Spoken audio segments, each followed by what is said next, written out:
Assalamualaikum warahmatullahi wabarakatuh. Waalaikumsalam warahmatullahi wabarakatuh. Good morning ladies and gentlemen.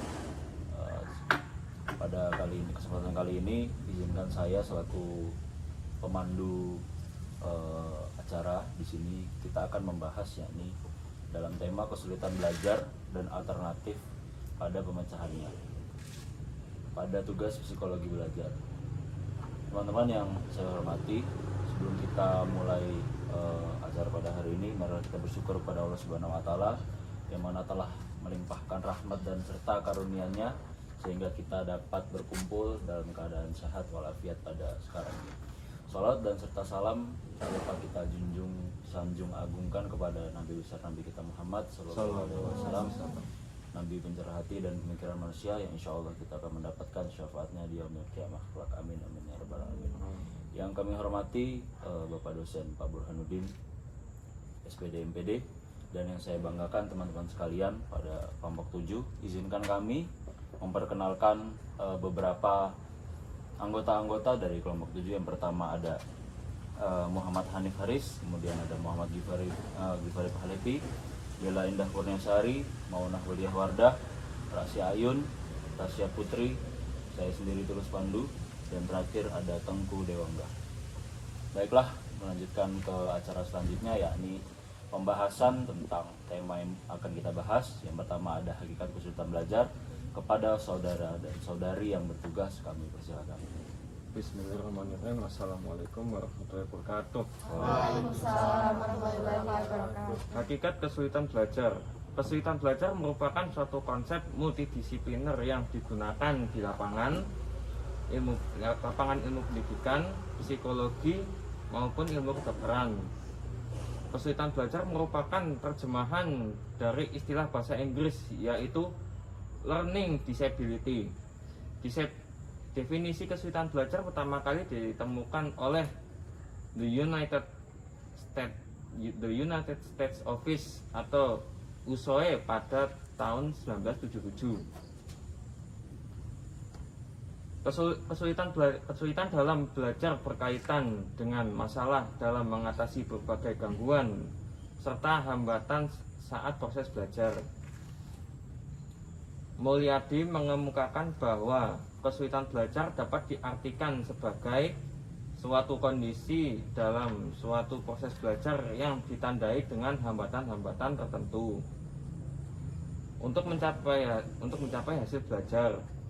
Kesulitan belajar menurut Abdurrahman ialah kesulitan belajar harus disebabkan oleh adanya gangguan fungsi neurologis atau diartikan pada dugaan adanya kelainan fungsi. Dengan kesulitan belajar adalah kesulitan yang dialami oleh siswa dalam kegiatan belajarnya sehingga berakibat pada prestasi belajarnya yang rendah dan perubahan tingkah laku yang terjadi tidak sesuai dengan partisipasi yang diperoleh sebagaimana teman-teman kelasnya.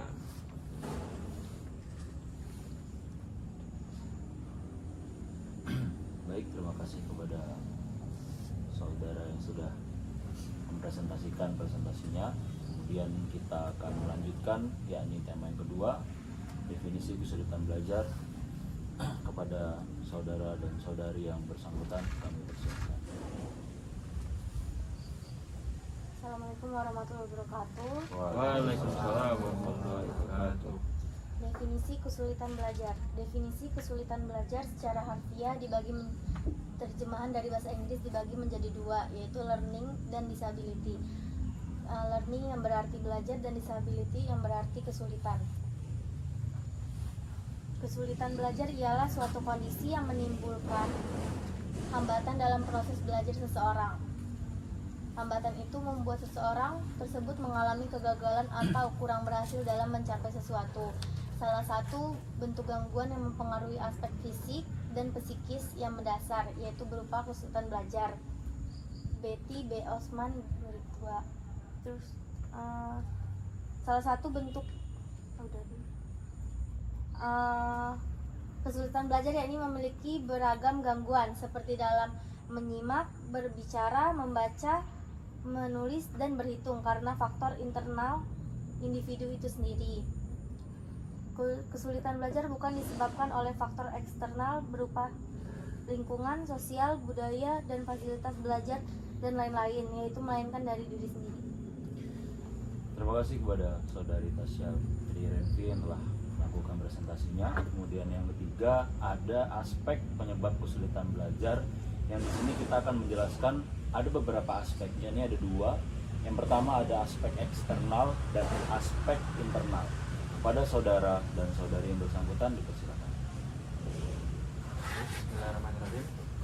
Aspek penyebab kesulitan belajar dibagi menjadi dua aspek internal dan aspek eksternal. Aspek internal adalah keadaan-keadaan yang muncul dari dalam siswa sendiri. Faktor internal, siswa seperti gangguan atau kurangnya kemampuan psikofisik dari siswa atau peserta didik itu sendiri. Faktor eksternal merupakan hal-hal atau keadaan-keadaan yang datang dari luar dari diri peserta didik. Faktor eksternal siswa mencakup segala situasi dan kondisi lingkungan sekitar yang tidak mendukung atau mengganggu aktivitas belajar peserta didik. Adapun aspek internal, beberapa aspek internal dari faktor kesulitan belajar antara lain: A. Aspek psikologis. Faktor psikologis merupakan faktor yang berhubungan dengan jiwa atau kondisi mental seseorang. Faktor psikologis antara lain seperti yang pertama ada intelijensi. Intelijensi, setiap peserta didik memiliki tingkat IQ atau intellectual quotient yang berbeda. Seseorang yang memiliki IQ 110 sampai 140 dapat digolongkan cerdas, dan yang memiliki IQ 140 ke atas tergolong jenius. Golongan ini memiliki potensi dapat menyelesaikan pendidikan perguruan tinggi. Seseorang yang memiliki IQ kurang dari 90 bisa dikatakan tergolong lemah dari segi mental. Rata-rata mereka yang mengalami banyak gangguan dan kesulitan dalam belajar. Yang kedua, bakat. Merupakan potensi yang dibawa sejak lahir dari peserta didik. Setiap individu mempunyai bakat yang tidak sama. Seseorang lebih mudah mempelajari sesuatu yang sesuai dengan bakatnya. Jika seseorang mempelajari sesuatu yang tidak sesuai dengan bakatnya, maka akan cepat bosan, mudah putus asa, merasa kesulitan dan tidak senang. Hal tersebut menyebabkan anak suka mengganggu kelas, berbuat gaduh, dan tidak mau belajar sehingga nilainya rendah. Selanjutnya ada minat. Kurangnya minat seorang terhadap sesuatu pelajaran akan timbul kesulitan dalam belajar. Belajar yang kurang diminati seperti tidak sesuai dengan kecakapan, maka akan menimbulkan masalah atau diri pada anak atau peserta didik. Ada atau tidaknya minat dalam suatu pelajaran dapat dinilai dari cara anak mengikuti pelajaran di kelas, lengkap tidaknya catatan, dan aktif tidaknya dalam proses pembelajaran dalam kelas. Yang selanjutnya ada motivasi. Motivasi sebagai faktor pendukung dalam batin memiliki fungsi menimbulkan, mendasari, dan mengarahkan perbuatan belajar. Motivasi dapat menentukan baik atau tidaknya dalam mencapai suatu tujuan, sehingga semakin besar motivasi, semakin besar kesuksesan belajarnya. Seorang yang memiliki motivasi besar, giat dalam berusaha, gigih, pantang menyerah, dan giat membaca buku-buku untuk peningkatan prestasinya. Sebaliknya, mereka yang motivasinya lemah, tampak tidak peduli, putus asa, perhatiannya tidak terfokus pada pelajaran, dan sering meninggalkan pelajaran. Akibatnya, mereka mengalami kesulitan dalam belajar. Selanjutnya, ada kesehatan mental. Dalam belajar, tidak hanya menyangkut segi intelektual, namun menyangkut dari segi kesehatan mental serta emosional. Hubungan kesehatan mental dan belajar adalah timbal balik. Individu di dalam hidupnya selalu mempunyai kebutuhan-kebutuhan dan dorongan-dorongan seperti memperoleh penghargaan dan kepercayaan, rasa aman, rasa kemesraan, dan lain-lain. Apabila kebutuhan itu tidak terpenuhi, maka akan membawa masalah-masalah emosional dan akan berpengaruh pada kesehatan mental. Selanjutnya ada aspek fisiologis. Aspek fisiologis meliputi aspek yang pertama itu sakit. Orang yang sakit mengalami lemah fisiknya sehingga syaraf sensoris motorisnya lemah. Akibatnya rangsangan yang diterima melalui inderanya tidak bisa diteruskan ke otak. Dengan demikian daya tangkap siswa akan berkurang dan menyebabkan prestasinya rendah. Cacat atau disabilitas. Cacat tubuh dapat dibedakan atas dua golongan. Yang pertama itu cacat tubuh yang ringan seperti kurang pendengaran, kurang penglihatan, gangguan psikomotor. B. Cacat tubuh yang tetap atau serius seperti buta, tuli, bisu, hilang tangan, dan kakinya.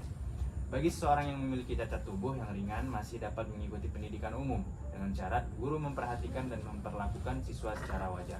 Selanjutnya aspek eksternal. Kemudian kami akan menyampaikan yakni ada aspek eksternal. Ada beberapa dari faktor eksternal yakni ada 5. Yang pertama itu lingkungan keluarga, kedua lingkungan sekolah, ketiga lingkungan teman, keempat fasilitas yang tidak memadai, dan yang terakhir adalah kurikulum. Kita akan membahas secara perlahan-lahan teman-teman, yakni yang pertama dari faktor lingkungan keluarga. Apabila dalam keluarga tidak menyediakan suatu kondisi yang kreatif bagi anak, maka lingkungan keluarga akan terlibat sebagai salah satu penyebab 20 kesulitan belajar siswa. Contohnya seperti suasana keluarga dan keadaan ekonomi keluarga. Jadi, masalah ekonomi adalah masalah yang paling serius teman-teman, yang paling mempengaruhi dalam aspek menyebab kesulitan belajar. Dimulai dari kita tidak mendapatkan haknya. Karena kita tidak mendapatkan haknya, mengapa kita tidak mendapatkan hak? Karena kita tidak pernah menjalankan kewajiban yang sudah ada dalam peraturan perundang-undangan yang ada di kampus. Yang kedua ada berasal dari lingkungan sekolah, seperti guru yang tidak berkualitas, hubungan guru dengan murid, dan kurangnya kecakapan guru dalam mengajar. Penting sekali guru ini yang tidak berkualitas, bahwasannya kampus atau sekolah atau lembaga yang bisa membuat muridnya maju, tidak memberikan guru itu yang monoton. Apabila guru itu tidak mempunyai kreativitas yang lebih terhadap mahasiswanya, tidak bisa mengerti mahasiswanya, tidak bisa mengerti bahwasannya keadaan mahasiswanya saat ini sedang apa, maka disitulah guru bermasalah dengan siswanya. Karena dari situ guru itu tidak hanya mengajar di suatu lembaga, akan tetapi guru harus bisa memahami kondisi psikologi dari anak tersebut. Yang kemudian ada fasilitas yang tidak memadai. Ini sangat penting juga teman-teman, karena kondisi gedung terutama ditunjukkan pada ruang kelas atau ruang tempat proses belajar mengajar. Dari kita ambil intisari dari sini, ketika kita belajar pada suatu tempat yang tidak nyaman, apakah kita merasa aman dan apakah kita merasa nyaman ketika kita belajar dalam kondisi yang tidak stabil, bahkan yang tidak membuat hati kita tidak nyaman begitu teman-teman. Jadi fasilitas itu adalah salah satu faktor bahwasannya kesulitan belajar itu mempengaruhi suatu fasilitas yang ada di suatu lembaga. Yang kemudian kurikulum juga harus disusun berdasarkan kemampuan siswa secara umum. Kurikulum juga yang kurang baik akan membawa kesulitan belajar bagi siswa. Dan yang terakhir adalah teman bergaul. Ini sangat penting sekali teman-teman, bahwasannya teman bergaul itu pengaruhnya sangat besar dan lebih cepat masuk dalam jiwa pada anak-anak. Apabila anak bergaul dengan teman yang tidak sekolah, maka ia akan memiliki mindset yang malas dan mereka akan meniru teman-temannya yang seperti itu. Karena orang yang mempunyai intelektual, yang mempunyai pendidikan yang lebih, ketika dia bergaul dengan orang yang tidak sesuai dengan lingkungannya, maka akan mempengaruhi itu semua di dalam pendidikan mereka. Dan yang terakhir kita akan membahas selanjutnya, yakni sudut pandang psikologi perkembangan dari kesulitan belajar yang akan disampaikan oleh saudara-saudari. Wadahnya dipersilakan.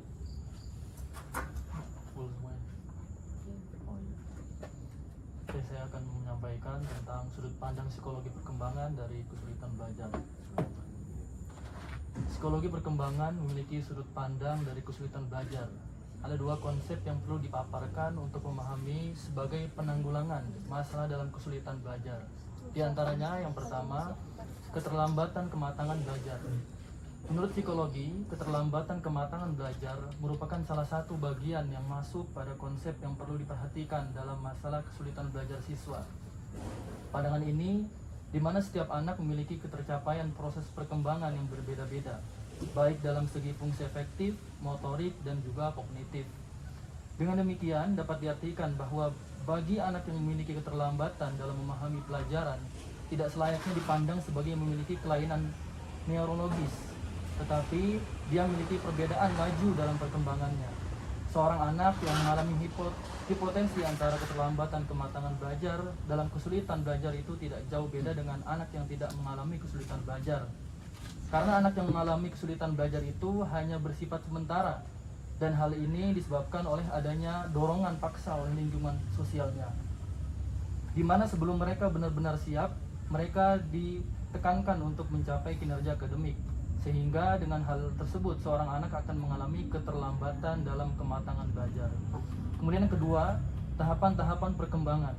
Tahapan perkembangan kognitif merupakan tahapan-tahapan perkembangan yang erat kaitannya dengan kesulitan belajar. Menurut Dirga Gunarsa tahun 1981 bahwa adapun pengertian kognisi merupakan suatu hal yang mencakup aspek-aspek intelek, di mana untuk mengetahui sesuatu yaitu fungsi mental yang terkait dengan persepsi, simbol, penalaran, pikiran, dan juga pemecahan masalah. Terdapat tahapan-tahapan kognitif, diantaranya yaitu yang pertama tahap sensorimotor, usia 0 sampai 2 tahun. Kemudian tahap praoperasional, yaitu usia 2 sampai 7 tahun.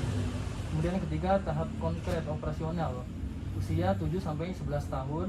Yang terakhir tahap formal operasional, 11 tahun ke atas. Setiap individu memiliki tahapan-tahapan perkembangan dan waktu kematangan tersendiri. Adanya permasalahan pada belajar anak itu hanya sebuah keterlambatan mereka dalam sebuah proses ketercapaian. Dan ini merupakan tanggung jawab pendidikan untuk menyiapkan tahapan-tahapan kematangan anak. Dengan begitu, hal ini akan dapat diminimalisirkan agar setiap anak dalam belajar tidak memiliki masalah dalam hidup keterlambatan pencapaian proses pembelajaran. Selanjutnya kita akan membahasnya ini implikasi bagi kesulitan belajar. Kepada yang bersangkutan kami persilakan. Ya, terima kasih moderator yang telah memberikan kesempatan. Jadi di sini teman-teman, mungkin bisa teman-teman lihat dari PPT maupun makalah, implikasi itu ada 3 ya yang akan kita bahas, yaitu ada behavioral, kognitivisme, dan konstruktivisme. Tentu mungkin teman-teman gak asing dengan nama-nama yang aku sebutkan tadi. Jadi akan kita bahas yaitu tentang implikasi teori behavioral bagi kesulitan belajar. Ada 3 nih. Yang pertama itu adalah pembelajaran langsung, merupakan pembelajaran yang efektif. Jadi guru itu perlu memahami cara melakukan analisis tugas-tugas dari suatu tujuan pembelajaran dan cara menyusun tugas-tugas tersebut secara berurutan. Yang kedua ada pendekatan pembelajaran langsung. Jadi digabungkan dengan berbagai pendekatan lain. Nah, jadi pendekatan lain ini adalah bagaimana guru itu memahami gaya belajar anak. Jadi bisa digabungkan sehingga menjadi pembelajaran yang efektif. Yang ketiga, ada tahapan belajar anak itu harus dipertimbangkan. Nah, dalam merancang pembelajaran, tahapan belajar anak merupakan konsep yang sangat penting untuk dipahami dan diperhatikan oleh guru. Ada beberapa implikasi teori kognitivisme bagi kesulitan belajar. Nah, dalam aliran kognitivisme ini, pembelajaran dilihat sebagai upaya memberikan bantuan kepada siswa untuk memperoleh informasi atau pengetahuan baru melalui proses internalisasi.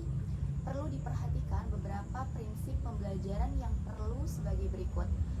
Yang pertama itu, setiap siswa perlu dimotivasi oleh guru atau pendidiknya untuk bisa siswa itu lebih ada dorongan atau dukungan lebih semangat gitu, bahwa memiliki pandangan bahwa belajar itu adalah hal yang menyenangkan. Yang kedua, pembelajaran hendaknya dimulai dari hal-hal yang konkret ke hal-hal yang abstrak. Yang ketiga, setiap usaha mengkonseptualisasikan materi pembelajaran hendaknya diatur agar memudahkan siswa belajar. Jadi, pendidik itu seharusnya lebih mengkonsepkan pembelajaran itu agar peserta didik itu lebih nyaman dalam belajar. Yang keempat, pembelajaran hendaknya dirancang sesuai dengan pengalaman belajar siswa dengan memperhatikan tahap-tahap perkembangannya. Jadi peserta didik itu biar nggak monoton gitu terkesannya belajarnya. Jadi harus digabungkan dengan realitas yang ada atau pengalaman siswa. Yang kelima, materi pelajaran hendaknya dirancang dengan memperhatikan penyajian secara logis. Nah, selanjutnya ada implikasi teori konstruktivisme bagi kesulitan belajar. Dalam aliran konstruktivisme, mengajar bukanlah kegiatan memindahkan pengetahuan dari guru kepada siswa, melainkan suatu penciptaan suasana yang memungkinkan siswa membangun sendiri pengetahuannya. Menurut prinsip konstruktivisme, guru berperan sebagai mediator dan fasilitator yang membantu agar proses belajar siswa berjalan sebagaimana mestinya. Yang pertama, menyediakan pengalaman belajar yang memungkinkan siswa itu bertanggung jawab dalam merencanakan aktivitas belajar. Mungkin contohnya di sini pendidik itu bisa memberikan tugas-tugas atau kelompok yang bisa misal kayak penelitian gitu ya, biar memecahkan suatu masalah gitu. Yang kedua, kedua, memberikan sejumlah kegiatan yang dapat merangsang keingintahuan siswa dan mendorong mereka untuk mengekspresikan gagasan-gagasan serta mengkomunikasikannya secara ilmiah. Yang ketiga, menyediakan sarana belajar yang merangsang siswa berpikir secara produktif. Yang keempat, memonitor, mengevaluasi, dan menunjukkan tingkat perkembangan berpikir siswa. Mungkin lebih ke evaluasi di akhir pembelajaran gitu, bagaimana lebih baiknya untuk ke depan. Mungkin sekian. Ya. Selanjutnya kita akan membahas ya di jenis-jenis kesulitan belajar. Kepada yang bersangkutan silakan. Baik, terima kasih kepada moderator atas waktunya. Di sini saya akan menjelaskan tentang jenis-jenis dari kesulitan belajar. Dari apa yang sudah dijelaskan tadi mengenai kesulitan belajar, tentunya dari kesulitan belajar memiliki jenis-jenis. Nah, adapun jenis-jenis dari kesulitan belajar itu tentunya yang pertama yang harus kita ketahui yaitu learning disabilities. Nah, dari learning disabilities ini merupakan gejala yang dialami seorang anak yang mana anak tersebut tidak mampu belajar atau anak tersebut menghindari dari kata belajar. Kemudian yang kedua, underachiever ini merupakan ciri khas yang dimiliki oleh seorang individu yang merupakan suatu fenomena manusia yang universal. Nah, jadi dari underachiever ini biasanya siswa yang berprestasi namun dia kurang dalam jangka waktu yang relatif lama. Dan biasanya dalam jenis ini kesulitan ini memang dari latar belakang yang dimiliki oleh anak tersebut. Kemudian yang ketiga, slow learner. Nah, dari slow learner ini merupakan siswa yang memiliki kelambanan dalam memahami pelajaran sehingga dia memiliki waktu yang lama untuk bisa memahaminya. Jadi masih butuh proses yang cukup lama gitu. Kemudian yang terakhir, hiperaktif. Nah, dalam hiperaktif ini siswa memiliki kepribadian yang sulit dikontrol dikarenakan dia memiliki ciri yang tidak bisa diam di kelas. Artinya ketika dia belajar, dia pasti memiliki ciri khas tertentu seperti meloncat-loncat atau bahkan berteriak. Bahkan ketika dia tidak bisa melakukan sesuatu yang biasa dia lakukan itu, maka mata pelajarannya itu tidak akan masuk ke otaknya. Jadi dalam hiperaktif ini seorang anak itu memiliki ciri khas. Nah, ciri khasnya itu seperti sering bergerak-gerak. Ya, mungkin cukup sekian dari saya. Terima kasih kepada saudari Mauna Waliwardah. Dan yang terakhir kita akan membahas materi yang sangat menarik, yakni usaha-usaha mengatasi kesulitan belajar yang akan disampaikan langsung oleh saudari kita Bella Indah. Kepadanya dipersilakan. Oke, terima kasih. Usaha-usaha mengatasi kesulitan belajar.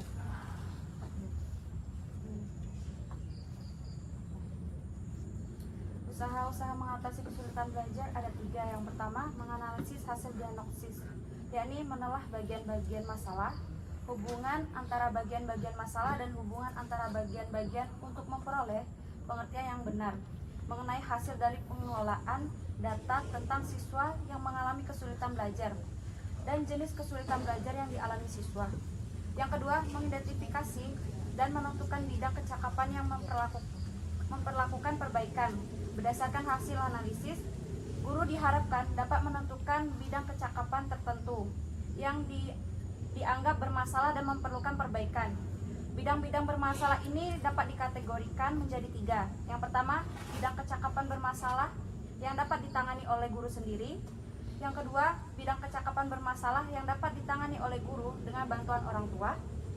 Yang ketiga, bidang kecakapan bermasalah yang dapat ditangani oleh guru maupun orang tua, yang tidak dapat ditangani oleh guru maupun orang tua. Yang ketiga, menyusun program perbaikan, terutama program perbaikan remedial teaching. Setelah langkah-langkah di atas selesai, yakni melaksanakan program perbaikan. Dalam menyusun program perbaikan pengajaran atau perbaikan remedial teaching, sebelumnya guru perlu menetapkan hal-hal berikut. Yang pertama, tujuan pengajaran remedial. Yang kedua, materi pengajaran remedial. Yang ketiga, metode pengajaran remedial. Yang keempat, analokasi waktu pengajaran remedial. Yang kelima, evaluasi kemajuan siswa setelah mengikuti program pengajaran remedial. Nah, adapun salah satu strategi yang dapat diterapkan dalam remedial teaching adalah melakukan collaborative learning, yaitu pembelajaran bersifat kerjasama antara peserta didik secara kolaboratif dalam memahami pembelajaran dengan mediatornya yaitu dengan klinik diagnostis untuk mengatasi permasalahan-permasalahan yang dapat dilakukan peserta didik. Secara garis besar, langkah-langkah perlu ditempuh dalam rangka usaha mengatasi masalah belajar anak didik dalam dilakukan dengan 6 tahapan, yaitu pengumpulan data, pengelolaan data, diagnosis, prognosis, treatment, dan evaluasi.